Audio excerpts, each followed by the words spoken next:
تفتكروا اللي بيستخدم أتينا وبيصفي البني آدمين هيوقف بعد ما إيمان تتمسك؟ ما اقدرش اقولك، ما عنديش فكرة. طول الفترة اللي فاتت أتينا بيستخدم نقط ضعف اللي قدامه عشان يضغط عليه ويتحكم فيه ويوجهه. بيحط نفسك قدام اختبار مواجهة، بيحط كل واحد قدام نفسه، قدام مشاكله، ويخليكي تاخدي قرار.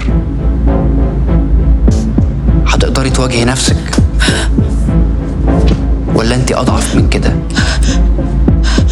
وأضعف من الدنيا؟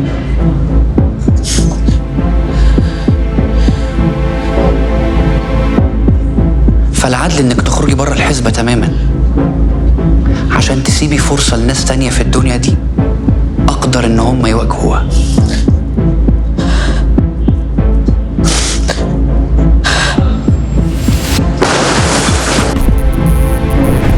فرحانة بيك قوي يا حبيب قلبي. انت مين اصلا؟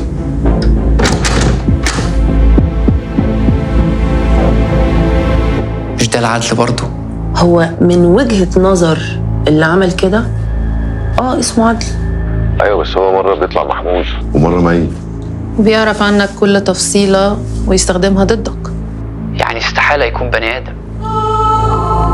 لا، هو في بني آدم ورا أتينا، ده هو اللي بيحركه وطلقوا علينا بالمنظر ده. بس البرنامج دلوقتي هو AI شغال لوحده. هتعرفي منين بقى هو هيقف عند إيمان السعداوي ولا لأ؟